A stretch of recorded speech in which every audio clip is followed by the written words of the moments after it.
Я проповедую сегодня на тему, когда тебя забивают. Что тебе делать? Что делать, когда тебя забивают? Можно не писать, что делать. Но просто такая, когда тебя забивают, и много тушек впереди. Когда тебя забивают. 40 глава, Бытия, 23 стих. И не вспомнил главный виночерпий об Иосифе, но забил его. Но забил. Забил его. Забил о нем. Но вы думаете, а за что? За что его запомнить? За что его помнить вообще? Да? Я вам расскажу эту историю. И если вы читаете чуть-чуть раньше, вы обнаружите, что Иосиф был человеком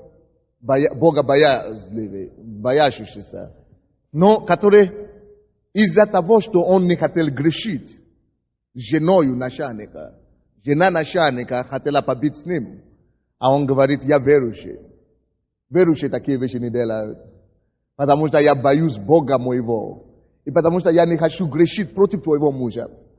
Я не хочу быть с тобой. И она сказала, ты позорил меня, ты такой маленький раб, и не хочешь быть со мной, вот я тебя сделаю. И что она сделала?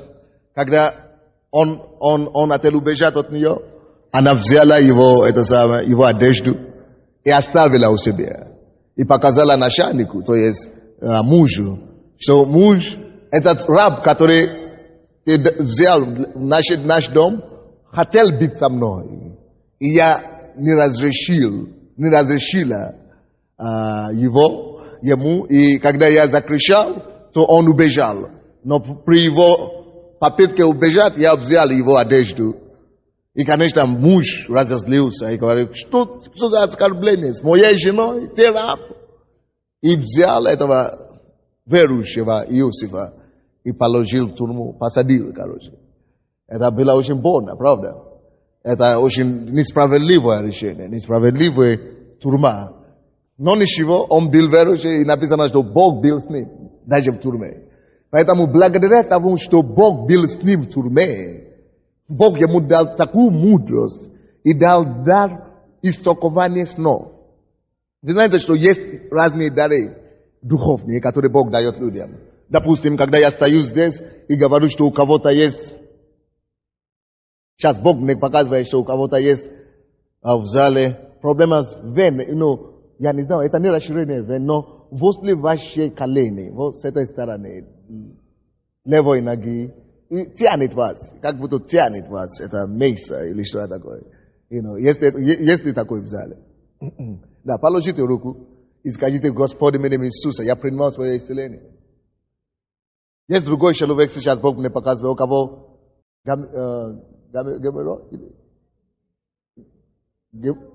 геморрой, который внизу там.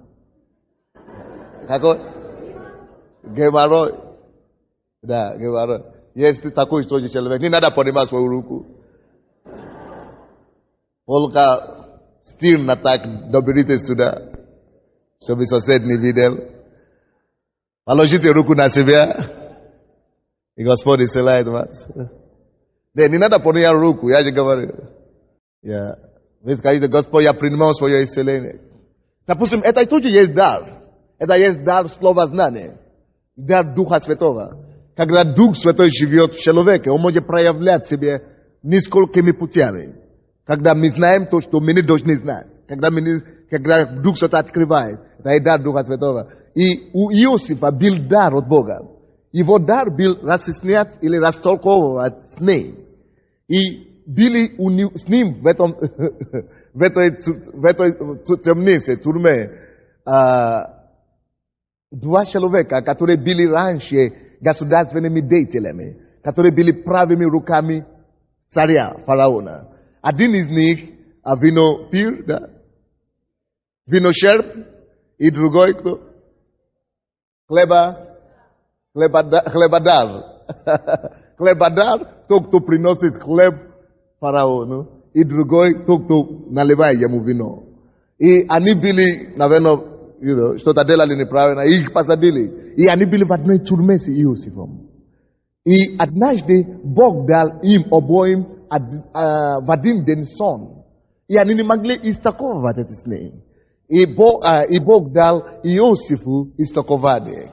Он истолковывал, хлебодар, что его убьют на следующий день, что снимут через несколько дней, что снимут его голову. Извините, опять Бог мне показывает зубы. У кого эти зубы болят? Правой стороны рта. Положите руки, говорит, я принимаю сверхъестественное исцеление. Я принимаю исцеление, я принимаю пломбу от тебя. Мы же видим, что кого-то Бог запломбировал недавно здесь зубы. Где эта сестра? Идите, станьте. Как вас зовут? Тамила? Вот сестра Тамила, только что недавно, 2 недели назад, 2 зуба, она собиралась идти к врачу, чтобы запломбировать. И она была в церкви. Бог ставит пломбы. Сейчас даже не похоже, что у нее там были дырки. Так что ты тоже примите свое исцеление сегодня. Во имя Иисуса. Сверхъестественные пломбы. И исцеление. Короче. И это была правда. Это сон сбылась. То есть, действительно, через несколько дней убили этого хлебодара. Но винопир, виношерпный, или как? Виношерпи. Да. Виношерпи, у него было другое истолкование. Какое истолкование было у виношерпи? Ему сказали, что тебя тоже вызовет фараон и простит тебя. И еще поставит тебя на прежнее место. Он восстановит твою должность. Это хорошая новость, правда? То есть, и они договорились. И Иосиф рассказал о своей проблеме. Это виношерпи. И рассказал ему, что у меня такая проблема, меня здесь посадили несправедливо, и я прошу тебя, когда ты начнешь работать опять у царя, упомни обо мне ему. Упомни царю обо мне, чтобы он мог меня отсюда вывести. А тот говорит, конечно, если твоя сон, если это сон, твое истолкование сбивается, обязательно я тебя найду, я тебя сам выведу. Я молодец, как люди обещают иногда. Но, как написано, вот результат этого обещания мы видим здесь 40 глава и 23 стих. И посмотрите, и считайте вместе. И не вспомнил главный виношерпи об Иосифе. Он не вспомнил, хотя его освободили на самом деле. Это истолкование оказалось правильное истолкование. Его освободили, но забил. И он не вспомнил об Иосифе, но он забил его. Братья и сестры, это есть популярная проблема. Это есть общая проблема. Это есть проблема, с которой можно встречаться почти везде, повсюду, каждый раз. То есть, постоянно мы сталкиваемся с такими ситуациями в нашей жизни, когда кто-то забивает нас. Это бывает. Кто-то родители забили. Не то, что забили, что он существует, но забили помочь ему. Кого-то забил, друг или партнер по работе. Мы сделаем большие деньги, а потом поделим пополам. Я тебе помогу, дай мне деньги, я закручусь, и потом тебе дам, тебе помогу. Закрутился настолько, что он не вспомнил друга. Может быть, вас забил не просто партнеры, но коллеги на работе или в доме. Может быть, вас забили соседи или богатые родственники. Вы рассчитываете на них, вы думаете, что вот это родственники мне помогут. У них есть деньги, потому что они успели, они тоже мне помогут поняться. Но они забили вас. То есть часто в жизни бывает. Иногда бывает даже, что муж забивает жену, когда у него получается в жизни. Или жена начинает забивать о муже, когда у него получается в жизни. То есть это проблема, которая, старая проблема, но это еще актуальная проблема сегодня. Что ты делаешь? Или как ты себя чувствуешь, когда тебя забивают? Хороший вопрос. Вопрос на размышления. Как ты себя чувствуешь? Особенно, когда тебя забивает человек, который тебе обязан, который тебе должен. Допустим, в этом случае, я думаю, что это виночерпий, он очень обязан Иосифу. Кто думает, что он обязан на самом деле? Потому что это благодаря Иосифу его вывезли отсюда. Благодаря Иосифу. Может быть, даже благодаря Иосифу Бог дал этот сон, который потом сбылся. Но он забил о ней. Когда нас забивают, это порождает разные чувства в нас. Когда нас забивают, многие люди, вы знаете, что они делают? Они начинают обижаться на этих людей. Я больше с этими родственниками никогда не буду дружить. Я больше с этим парнем, с этим моим бывшим партнером никогда не буду вообще. Все, мы враги на всю жизнь. Кто-то скажет, этот бывший муж, вообще он уже мой враг на всю жизнь. То есть это есть такая обида, это есть такая практика, такая обида, которая может рождать в нас обиду на самом деле. Это может порождать в нас не просто обиду, иногда это порождает в нас разочарование в жизни.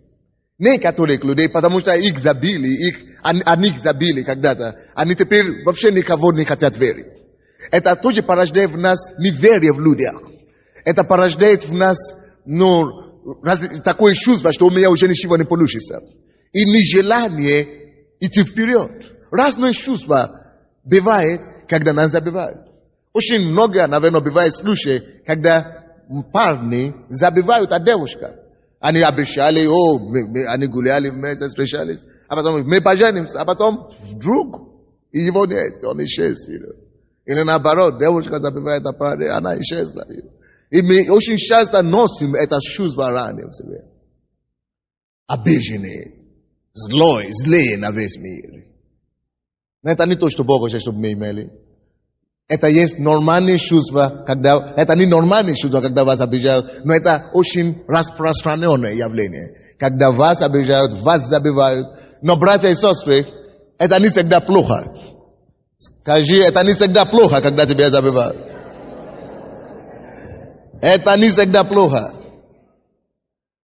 Первое послание Коринфянам, 13 глава, написано, что искушение, которое постигло вас, не иное, как человеческое.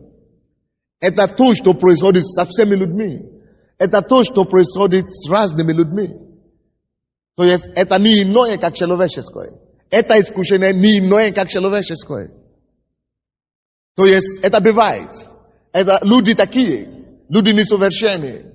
Люди бывают разными. Аминь. И написано дальше там, что Бог силен избавить нас от всякого искушения, потому что Он не позволит прийти к нам искушение, которое больше нас. Аминь. Бог избавит от этого искушения, от этой проблемы, от этого огорчения, от этой обиды. Есть избавление от разочарования, которое приходит, когда тебя забивают. Давайте посмотрим на одно место Писания. Псалом 26. 26 Псалом. 26 это по-русски. По-английски это 27. 10 стих. 26:10. Ибо Отец мой и мать моя оставили меня, но Господь примет меня. Не очень вписывается по-русски. По-украински у кого-то есть Библия там? Мне нравится лучше по-украински, как написано. Ни у кого нет Библии. Читайте, как там написано. Нет, кто поближе сюда вперед, кто поближе. То же самое, да? Хорошо. По-английски там написано, что когда покидает меня отца и матерь, когда отец и мать покидает меня, или если отец и мать покинет меня, тогда Господь примет меня. Тогда Господь подберет меня. Тогда Господь подберет меня. Если даже отец и мать, вы знаете, для родителей это невозможно, чтобы родители покинули детей. Только они нормальные родители это делают. Я знаю, что есть такие мамы, которые бросают своих детей. Но это анормальные люди. Нормальные родители, нормальные отцы и матери, они не могут, не способны выбросить своих детей. Особенно мама, не способна бросить своего ребенка. Но в миру, всякое бывает, когда дьявол ослепляет людей, когда дьявол, правит людьми, всякое бывает. Но тут это самый крайний случай, Библия говорит. Даже если это мама и папа забили о тебе и бросили тебя, то не огорчайся. Знай, что как раз пришло время для того, чтобы Бог по тебя подбирал. Аминь. Так что вы помните наше название, когда забивают нас, или когда тебя забивают. Я сказал многотушие. Вот, многотушие, там должна быть такое. Закончу сейчас. Когда тебя забивают, значит Господь готов подбирать тебя. Напишите это себе, на всякий случай. Чтобы если что-то подобное подойдет к вам, чтобы вы знали, почему Бог это допускает. Если Бог допустил, чтобы кто-то, на кого вы надеялись, на кого вы очень полагались, кому вы очень верили, что не подведет никогда. И вот этот, настоящий друг. Если он вдруг забудет, покинет, оставит вас, забудет вас, не живите в обиде. Но не стоит. Не живите в разочаровании. Но не стоит. Не живите в какие-то огорчения или чувства мести. Вы знаете, это самое страшное, это когда у человека есть чувство мести. Когда он хочет отомстить. Вот я сейчас сделаю. Это самое страшное. Потому что месть уничтожает быстрее, чем любая вещь. Отметьте себе это. Месть уничтожает быстрее, чем что-то еще. Уничтожает быстрее. Потому что, допустим, есть люди, допустим, я слышал такие истории. Жена взяла кастрюлю и ударил мужа по голове. Муж разозлился и говорит, ты что ты сделаешь? Ты кого, что ты о себе думаешь? И очень хотел отомстить. Конечно, жена плохо сделала. И очень хотел отомстить. И начал ее бить. Бил. Это ему недостаточно было. Он взял нож, все, ей на сердце. И она умерла. И мой друг Альберт, который написал эту книжку, шаги супружества, он мне сказал, он бывает по тюрьмам, он ездит по тюрьмам, делает евангелизацию.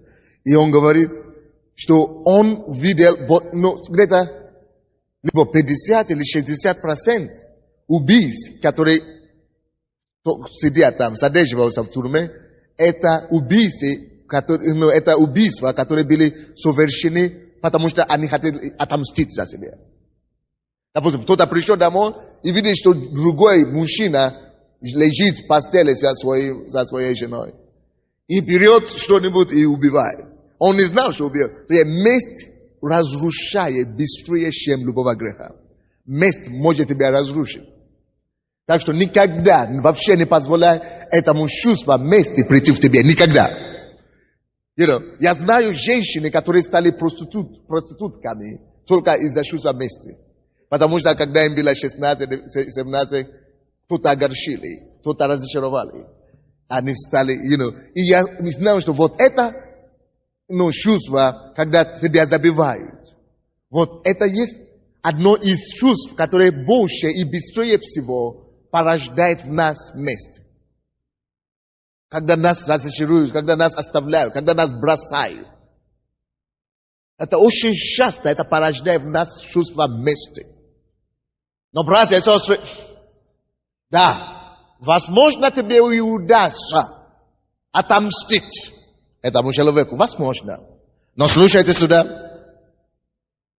Когда ты ищешь отомщение, это не просто этому человеку тебе удается отомстить. Ты еще больше урон тебе наносишь. не наносиш себе большего урона. Большего урона. Человек мстительный, он совершает шаг в двух направлениях. Вы можете это записать себе. Человек мстительный всегда совершает шаг в двух направлениях. То есть, он указывает пальцем на кого-то в зале, а остальные, вот, 4 обратно к нему идут. Он указывает одним пальцем, а остальные куда? Двух направлениях. Двух направлениях. Только то, что он сделает себе, намного больно набивает. Намного больно. Вы слушаете меня? Когда тебя забивают. Да, конечно, возможно, вы огорчаетесь какое-то время, но не ищите отомщения, не ищите месть, не ищите, не бывайте в депрессии и так далее. Просто найдите слово в Боге, которое относится к твоей ситуации, твоему положению. Написано, когда отцы наши, или друзья, или коллеги, или партнеры, или богатые родственники, которые должны нас... Вы знаете, очень часто мы надеемся на людей слишком много. Слушайте, братья и сестры. Порой Бог специально допускает, чтобы вот эти люди, которые могут, на самом деле могут нам помочь, Бог, наоборот, их останавливает, чтобы они нам не помогли. Вы знаете почему? Чтобы специально не помогли. Вы знаете почему? Чтобы Бог мог взять за нас ответственность. Что для вас лучше? Чтобы ваш муж или жена, или родители, или дети взяли за вас ответственность? Или чтобы сам Бог стал вашим обеспечителем? Что лучше? Я бы думал, что лучше, чтобы Бог обеспечивал. Вот. И Бог что не понимает. Потому что если что-то случится с этим человеком, на кого вы полагали всю жизнь, если, допустим, вы живете за счет мужа, у вас ничего нет, только муж мой Бог, хорошо. Но если муж, не дай Бог, умрет, значит, вы тоже уже все, вы просто уже живущие трупа. Вы уже все, медведь. Потому что вы не могли жить без нее. Но лучше, чтобы Бог. Поэтому написано, что когда отец и мать оставляют меня, тогда Господь подбирает меня. Аминь. Иногда Бог допускает такие вещи в нашей жизни, чтобы мы научились, как полагаться на Него. Аминь. Чтобы мы могли научиться, как полагаться на Него. Кто когда-то жил в деревне или в селе? Я там жил. И я видел, как у нас были курицы, такие домашние курицы. Вы знаете, есть такие домашние курицы. Кто-то, может быть, не знает, живет в городе. Но я знаю, я там жил когда-то. И домашние курицы, через какой-то, у них много детей, 5, 6, 12. Но что-то интересно. Где-то через какое-то время, где-то полгода или что-то. И эта мама курица начинает разгонять это. Как это цыплят. Начинает разгонять эти цыплят от себя. И начинает сама идти самостоятельную жизнь. И говорит, идите тоже самостоятельно. Раньше он держал их под этим, она держит их под крыльями и так далее, заботится. А тут наоборот изгорает. Вы думаете, что эта курица, она жестокая? Нет, кто думает, что жестокая? Нет, конечно. Потому что эта курица хочет научить этим цыплятам самостоятельную жизнь. Хочет научить им быть взрослыми. Здесь? Порой Бог допускает такие разочарования, лишь чтобы тебя забили, чтобы ты мог стать человеком. Скажи кому-то, это для того, чтобы ты стал человеком. Чтобы ты стал личностью. Дайте аплодисменты куда-нибудь Богу.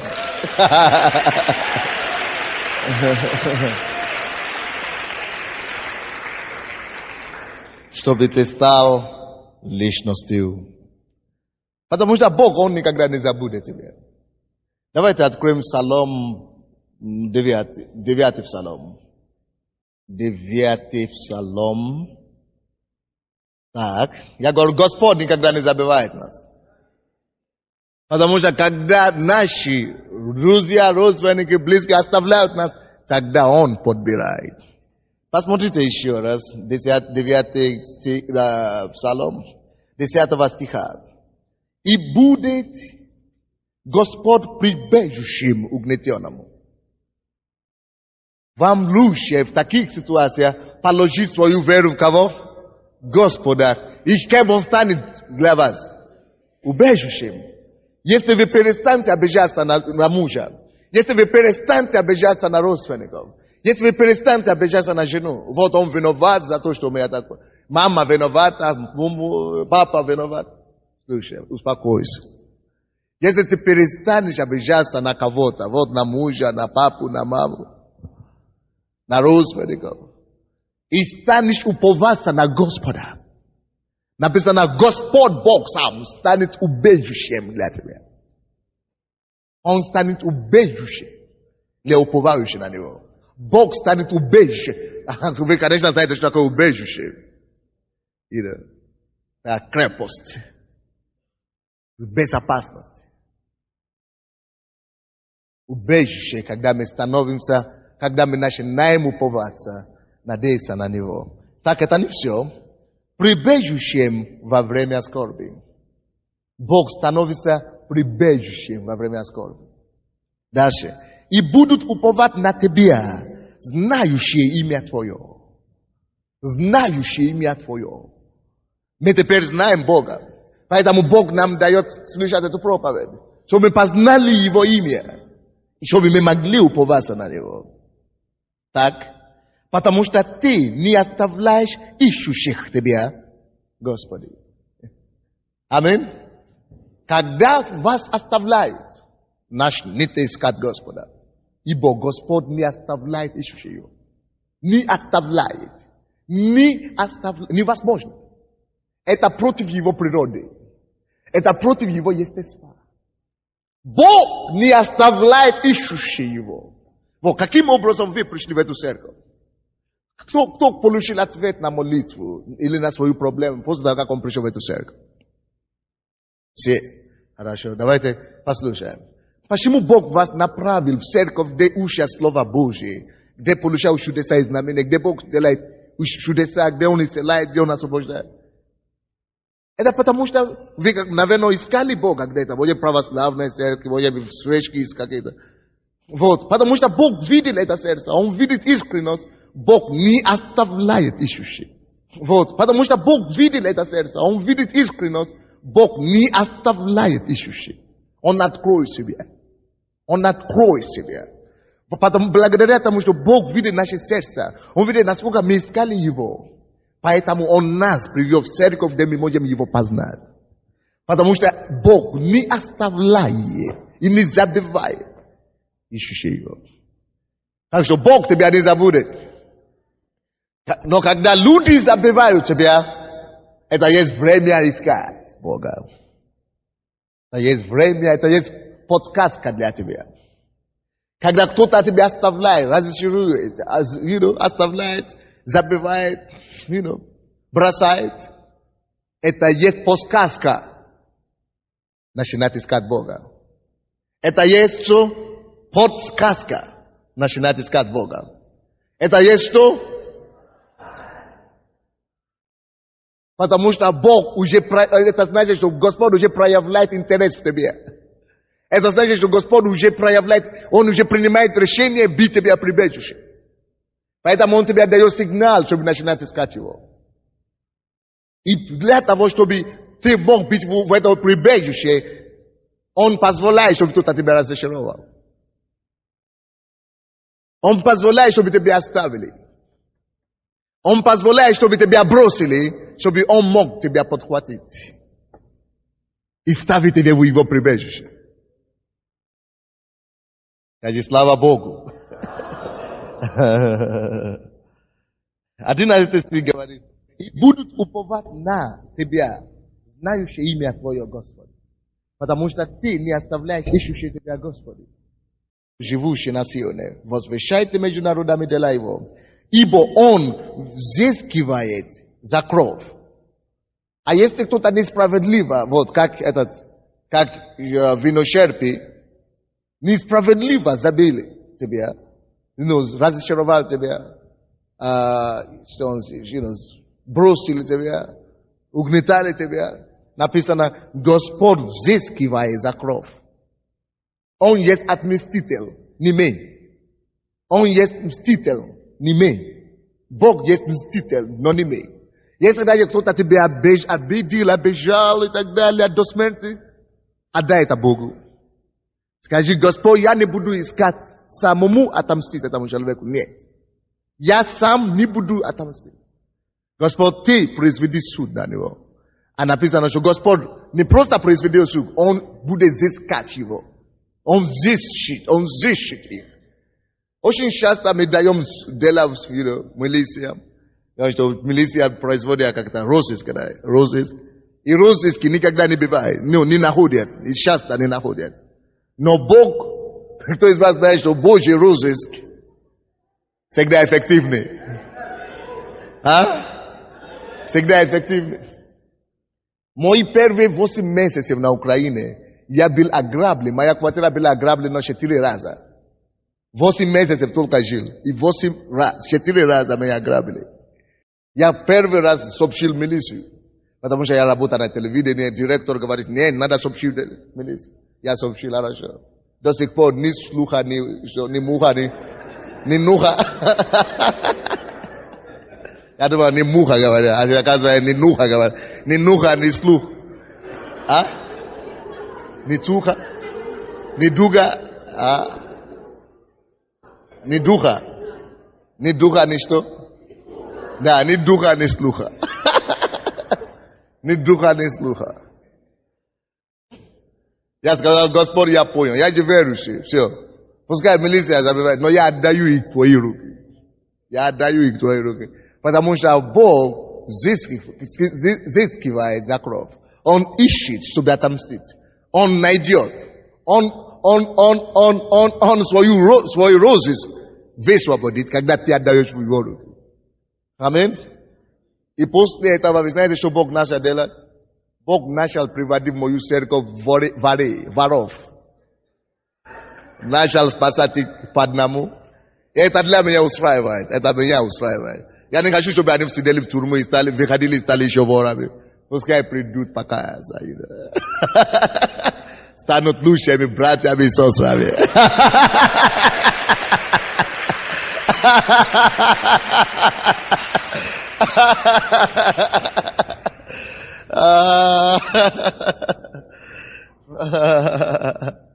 Отдайте все в его руки. Аминь. Вот, если нужно отомстить, он отомстит.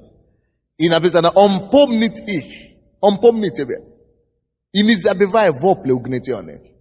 Не забывает вопли угнетенных. Не забывает вопли угнетенных. Не забывает вопли угнетенных. Аминь. Так что иногда, когда люди забывают нас, Бог нас не забывает. Люди забывают нас только ради того, для того, чтобы Бог мог подбирать нас. И второй, иногда Бог позволяет, чтобы нас забили, чтобы избавить нас от проклятия. Откройте, пожалуйста, Иеремия 17:5.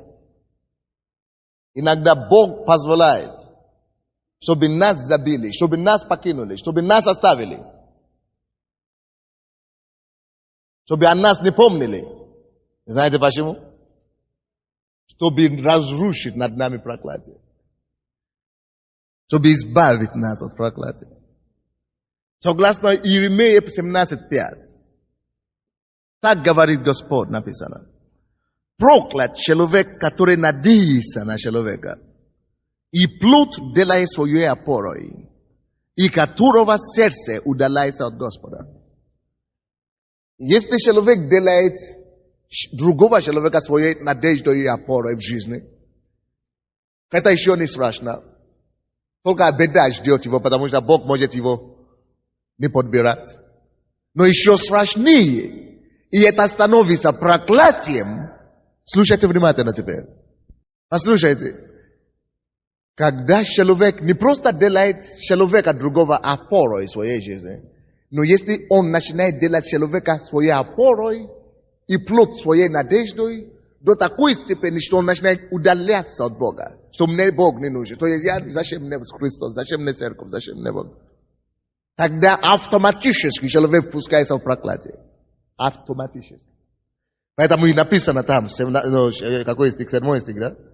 5 стих, что проклят всякий, делающий человека своей опорой и надеющийся на плод так, чтобы удаляться его сердце от Бога.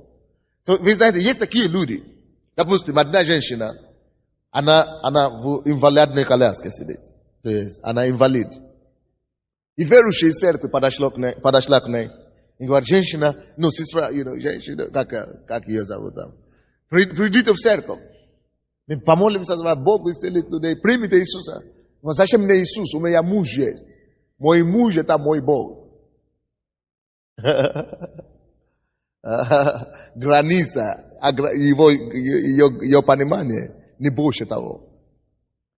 Поэтому она и сидит и не может стать. Бог не имеет возможности ее исцелить. Потому что она делает человека и плод опоры своей. Это есть проклятие. Автоматически.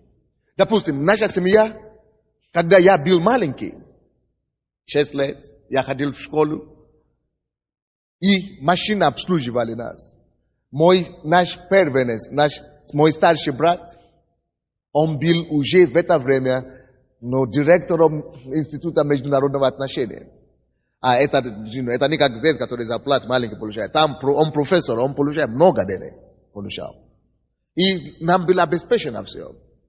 А его младший брат был секретарем министра экономики нашей страны. То есть они были, все нормально было. И мы, конечно, не нуждались в Бога. Мы просто ходили в церковь, чтобы ставить свечки. Как все, Бог до Бога, все у нас есть. Вы знаете, это есть проклятие. Потому что через несколько лет, когда я еще был маленьким, за полгода, за 6 месяцев, мы не знаем, что это, проклятие или это колдовство. За 6 месяцев, вот их было 3. Была еще одна женщина среди них, которая была бизнесменкой. Она была одна из самых преуспевающих бизнесменкой в нашей стране. За полгода они все погибли трагически. Одна, вот эта женщина, бизнесменка, попала в аварию насмерть. Они ехали с ее похороны. Младший, который секретарь министра, он тоже попал в аварию насмерть. А один, который остался в институте международных отношений, он так огорчился, он так заболел, он не мог понять. Он говорит, почему? Где Бог? Почему? Мы же не были верующие. Он отказался кушать. И он говорит, почему? Как это может быть? И начал призывать имя его брата. А почему ты оставил меня? Как? Мы договорились, у нас много планов. Каждый день так говорит. Мы ходили на работу, депрессию. И через полгода, 5 месяцев он умер. Полгода потеряли все ведущие. И после них остался только человек, который был на 3-м курсе, 3-м классе. 3-й секундарный, 8-й класс. Это 8-й класс. То есть школьник. Мы все были школьниками остальные. Потеряли все. Только после этого мы начали искать Бога. Если бы эта трагедия не была, мы бы вообще не познали Бога. Я бы не знал, что есть такой Бог. Потому что не до Бога. То есть такие люди. Но это проклятие. Это проклятие, когда человек удаляется от Бога. Только потому что он делает свою опору и плод. Но это трагедия. Это трагедия. Я знаю, что я говорю, это с собственного опыта. То есть, поэтому иногда Бог хочет избавить нас от этой трагедии. И поэтому Он делает так, чтобы люди, на кого мы полагались, чтобы они отказывались от нас. Вы слышите меня? Иногда люди отказываются от тебя и забывают тебя не потому, что Бог тебя не любит. Это наоборот, потому что Бог тебя возлюбил. Потому что Бог тебя возлюбил. Потому что Он решил тебя избавить от проклятия. Кто-нибудь здесь? Так что не всегда это есть трагедия, потому что то, что для тебя кажется трагедия, для Бога это есть божественный план. Для Бога это есть что? Божественный план. Божественный план.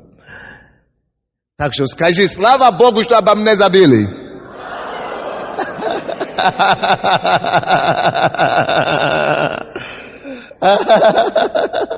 Слава Богу, что о вас забыли. Аминь. Аминь. Хорошо. Давайте еще другое место посмотрим. Бытия 39. Хорошо, не надо. Бытия 40 глава, откуда мы начали? Бытия 40 глава, 23 стих. Написано, и не вспомнил главный виночерпий об Иосифе, но забил.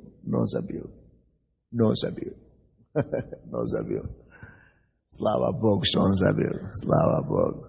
Благодаря Иосифу этот виночерпий стал свободным.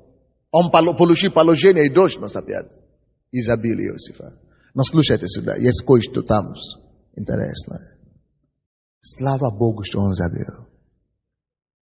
И я вам скажу, что в этом случае это сам Бог позволил, чтобы виночерпий забил ее. Знаете почему?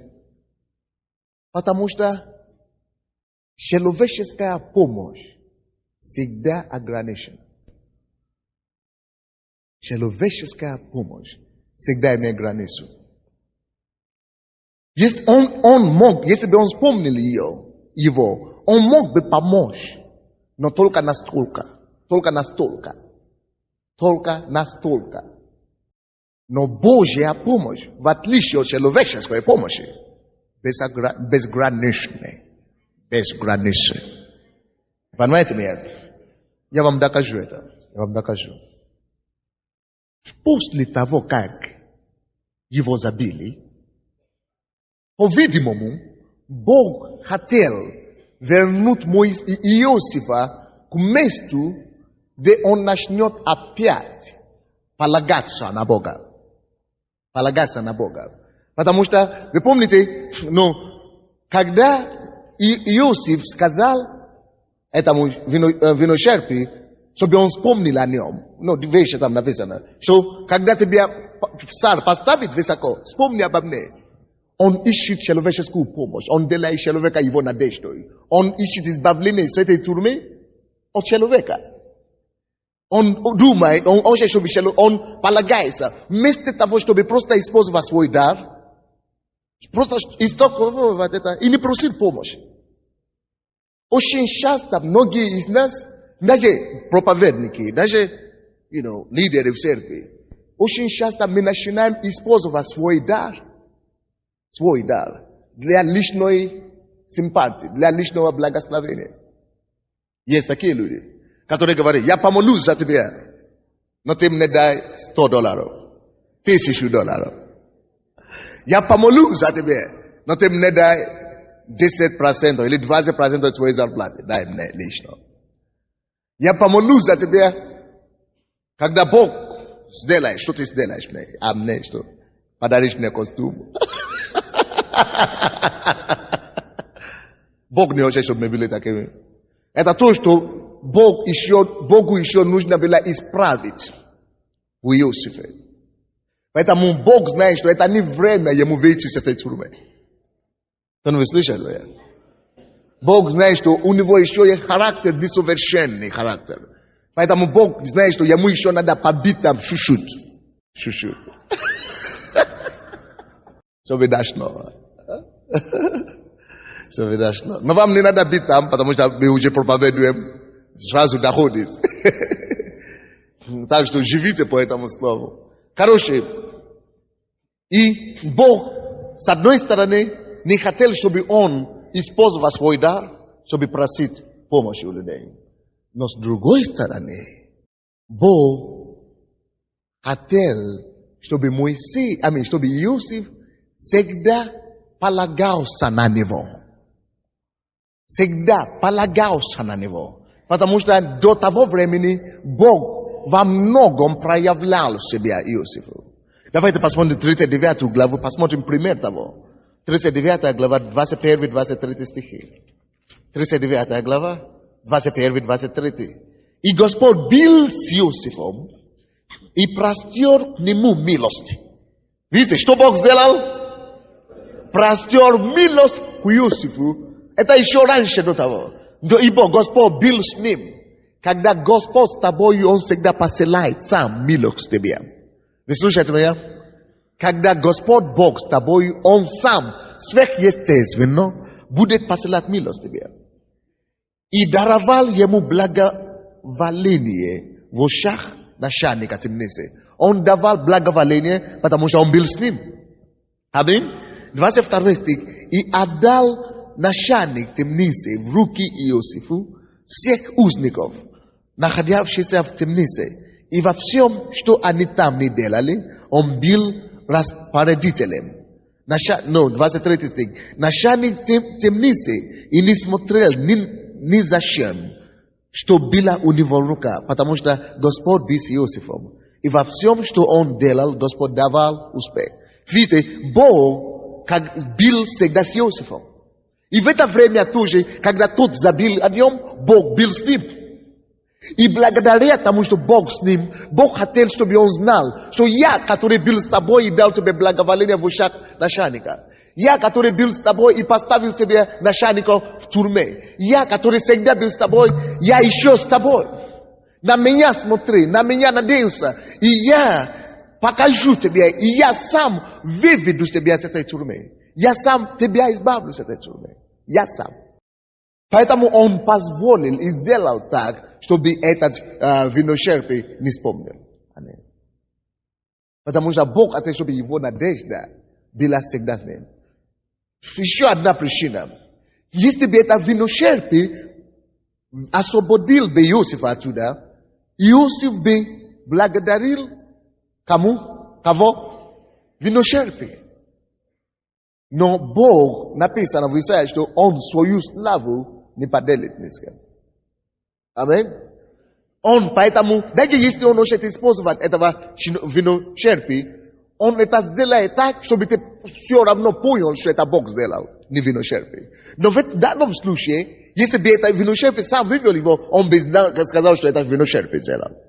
То есть Бог может использовать людей, Бог может подтолкнуть людей, чтобы они тебе помогли. Но только тогда, когда он убедится в том, что ты воздать ему славу.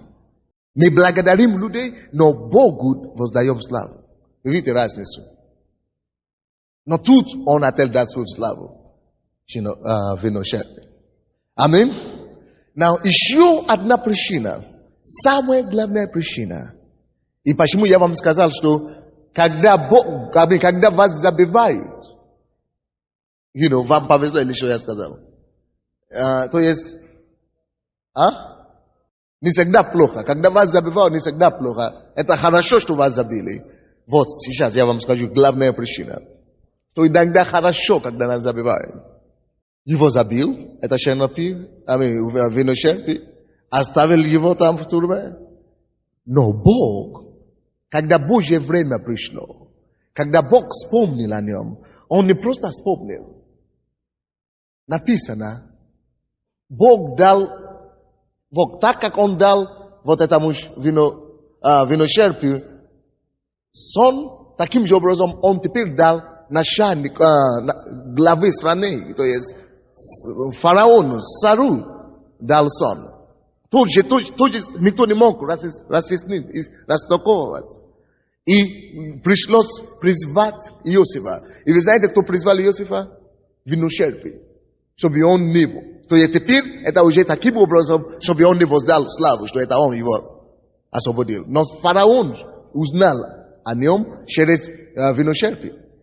И фараон призвал Иосифа, Иосиф пришел и сделал это истолкование. Но, заметьте себе, это сейчас у меня сейчас нет времени, чтобы открыть, но это 42 главе. Или какой главе там? В 42 главе должна быть. Во 42 главе, когда, после того, как Иосиф истолковал фараону этот сон, заметьте себе, что он не спросил уже ничего. Когда виночерпий это сделал, когда он еще не возрос в духовных вещах, когда он еще был младенцем в духе, он говорит, ты знаешь, я тебе помогу. Помоги мне тоже. Контракт. Ты меня вывести из тюрьмы. Но теперь, когда он уже возрос в духе, он помог царю. Он истолковал этот царь. Это 41, по-моему, да? 41, то же самое, да, это 41 на самом деле. Он истолковал этот сон и не спросил за себя ничего. Он говорит, царь, найдите человека, кто будет этим заниматься, а я ухожу обратно в тюрьму. И царь говорит, нет, тебе нельзя уйти обратно в тюрьму. Потому что ты мне помог. Я хочу тебя поставить моим заместителем. Я хочу разделить все мое богатство на 2 части. И царь разделил все его богатство на 2 части. И дал 1 часть Иосифу. Потому что он дождался свое время. Какой урок тут? Послушайте внимательно. Если бы виночерпий освободил Иосифа, то Иосиф был бы лишь на свободе. Может быть, он где-то бы работал опять рабом в доме кого-то. Но когда Божья, то есть человеческая помощь всегда ограничена. Но Божья помощь безогранична. Когда Божье время пришло, Бог, Он освободил его, не только в свободу его поставил, Он еще и сделал его правителем над всей страной Египта. Он стал премьер-министром страны. Виночерпий никогда бы не мог поставить его премьер-министром, потому что он сам только вино наливает. Он сам вино наливает, он не может ничего делать. Но когда Божье время приходит, Бог позволил, чтобы о нем забили, чтобы не ограничить его же благословение. Аминь. Бог позволил, чтобы о нем забили, для того, чтобы он мог довести его до его вершины. Скажи кому-то, Бог позволил, чтобы о тебе забили, чтобы он мог тебя довести до твоей вершины. Это понятно или нет? Это понятно или нет? Дай аплодисменты кому-нибудь, Бог.